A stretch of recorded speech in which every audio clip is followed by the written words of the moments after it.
नमस्कार, आज की बड़ी खबरों में आपका स्वागत है। मैं हूं आपके साथ अनु भारद्वाज।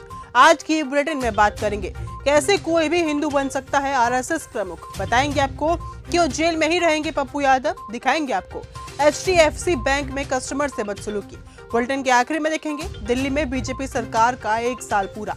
लेकिन दिन भर की तमाम खबरों से पहले एक नजर सुर्खियों पर। पटना के बेऊर जेल में ही रहेंगे सांसद पप्पू यादव। जमानत याचिका पर टली सुनवाई। हिंदुओं को एकजुट होकर रक्षा करने वाला नेता चुनना होगा। बंगाल चुनाव पर भाजपा नेता दिलीप घोष की अपील। अनुष्का यादव बनी मां, बेटी को दिया जन्म। तेज प्रताप यादव बोले, मेरा कोई रिश्ता नहीं। डीटीसी कर्मचारियों को सीएम रेखा का तोहफा। दिल्ली की मुख्यमंत्री रेखा गुप्ता ने डीटीसी के हजारों कर्मचारियों और पेंशन भोगियों को बड़ी राहत देने के अलावा आधुनिक तकनीक से यातायात को सुगम बनाने के लिए 1200 करोड़ रुपए के अनुदान को मंजूरी दी है। इस राशि का बड़ा हिस्सा कर्मचारियों के वेतन और वित्तीय सुरक्षा सुनिश्चित करने के लिए समर्पित है। कोई भी हिंदू बन सकता है आरएसएस प्रमुख। संघ प्रमुख मोहन भागवत ने आरएसएस के 100 साल पूरे होने पर मुंबई में कार्यक्रम आयोजित किया। उन्होंने स्पष्ट किया कि संघ का प्रमुख कोई भी हिंदू बन सकता है, जाति मायने नहीं रखती। भागवत ने भारतीय भाषाओं पर जोर देते हुए कहा कि अंग्रेजी संघ का हिस्सा नहीं होगी। आरएसएस प्रमुख से रामगोपाल यादव का सवाल। समाजवादी पार्टी के नेता रामगोपाल यादव ने आरएसएस प्रमुख मोहन भागवत के जनसंख्या संबंधी बयान पर पलटवार किया है। भागवत ने 3 बच्चे पैदा करने का सुझाव दिया था, जिस पर यादव ने जनसंख्या विस्फोट की बात कही। उन्होंने ये भी पूछा कि जिनके बच्चे नहीं हैं, उनके लिए क्या सलाह है।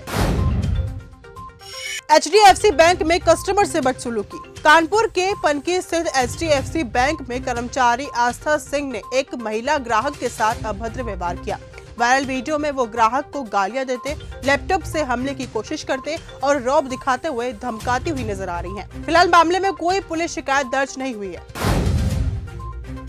राबड़ी देवी पर भड़के नीतीश कुमार। बिहार विधानसभा परिषद में सोमवार को राबड़ी देवी पर मुख्यमंत्री नीतीश कुमार भड़क गए। उन्होंने सभापति से कहा कि हंगामा करने वालों पर एक्शन लीजिए। नीतीश कुमार ने कहा कि ये सबको कुछ आता था, कोई काम किया है। ये लोग 15 साल से थे लेकिन कुछ काम नहीं किया। आज देख लीजिए 20 साल में कितना ज्यादा काम हो गया। असम सीएम शर्मा पर कांग्रेस का पलटवार। कांग्रेस नेता पवन खेड़ा ने असम के मुख्यमंत्री हेमंत बिस्वा शर्मा पर 1.5 लाख एकड़ भूमि घोटाले से ध्यान भटकाने का आरोप लगाया है। खेड़ा ने दावा किया है कि शर्मा मुसलमानों और पाकिस्तान पर बयानबाजी कर जनता को गुमराह कर रहे हैं, जबकि वे 5 साल से जमीन कब्जा रहे हैं। उत्तराखंड में फिर लौट रहा आग का मौसम। उत्तराखंड के घने जंगलों में एक बार फिर आग का मौसम दस्तक देने वाला है। राज्य में हर साल की तरह इस बार भी 15 फरवरी से लेकर 15 जून तक चलने वाला वन अग्नि सीजन शुरू होने जा रहा है। इस 4 महीने की अवधि में पहाड़ी इलाकों में जंगलों में आग लगने की घटनाएं आम हो जाती हैं और कई बार तो ये आग इतनी भयावह हो जाती है कि हजारों हेक्टेयर वन क्षेत्र तबाह हो जाता है।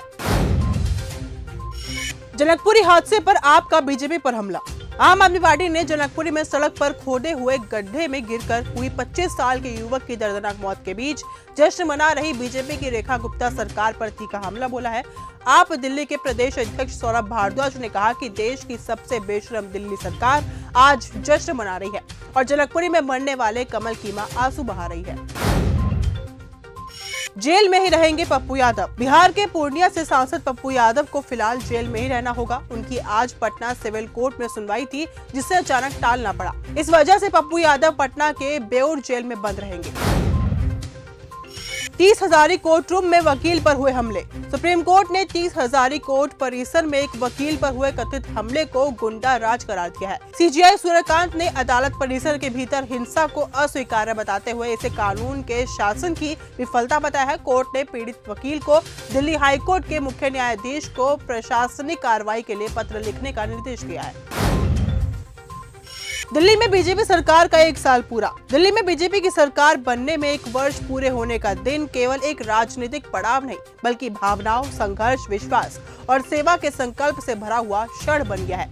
जब मुख्यमंत्री रेखा गुप्ता ने अपने विधानसभा क्षेत्र शालीमार बाग से विकास कार्यों के नए अध्याय की शुरुआत की। इस अवसर पर मुख्यमंत्री ने अपने क्षेत्र के विकास कार्यों का रिपोर्ट कार्ड भी पेश किया। मोहन भागवत से मुलाकात के बाद बोले करण जौहर, आरएसएस के 100 साल पूरे होने पर देश भर में अलग अलग जगह कार्यक्रम हो रहे हैं। इसी सिलसिले में मुंबई में एक खास कार्यक्रम किया गया, जहां पर बॉलीवुड से जुड़ी कई बड़ी हस्तियां नजर आई। करण जौहर, रवि दुबे, शिल्पा शेट्टी और प्रीतम चक्रवर्ती इस समारोह में शामिल हुए थे। सभी ने संघ की विचारधारा और बातों से मिली सीख को खुलकर सामने रखा। अमेरिकी चुनाव में बड़ी सर्जरी की तैयारी में ट्रंप। अमेरिका के राष्ट्रपति ट्रंप ने एक बार फिर दोहराया है कि अमेरिकी चुनाव चोरी और धांधली से प्रभावित है। जनता के भरोसे को फिर से कायम करने के लिए ट्रंप ने नियमों में बड़े बदलाव की मांग की है। अमेरिकी राष्ट्रपति ने चेतावनी दी है कि अगर समय रहते सिस्टम में सुधार नहीं किया गया तो संयुक्त राज्य अमेरिका में राजनीतिक पतन का खतरा बढ़ जाएगा। भारत नेपाल बॉर्डर 72 घंटे के लिए किया गया बंद। भारत के पड़ोसी देश नेपाल में चुनावी बिगुल बजने वाला है। 5 मार्च को यहां संसदीय चुनाव होने हैं। चुनाव को ध्यान में रखते हुए भारत और नेपाल बॉर्डर को 72 घंटे के लिए बंद करना पड़ा। इसका मकसद है कि चुनाव के दौरान कोई बाधा न आए। जापान में फिर तकाइची की सरकार। जापान में प्रधानमंत्री सनाई तकाइची की अगुवाई वाली लिबरल डेमोक्रेटिक पार्टी एक बार फिर से रिकॉर्ड तोड़ जीत के साथ सरकार में लौट रही है। रविवार को हुए संसदीय चुनाव में सत्तारूढ़ दल को 2/3 बहुमत हासिल हुआ है। जापानी मीडिया ने शुरुआती परिणामों का हवाला देते हुए इसकी जानकारी दी है। तो फिलहाल आज के इस बुलेटिन में सिर्फ इतना ही। देश और दुनिया की तमाम खबरों के साथ ऐसे ही जुड़े रहने के लिए देखते रहिए न्यूज़ गंगा। नमस्कार।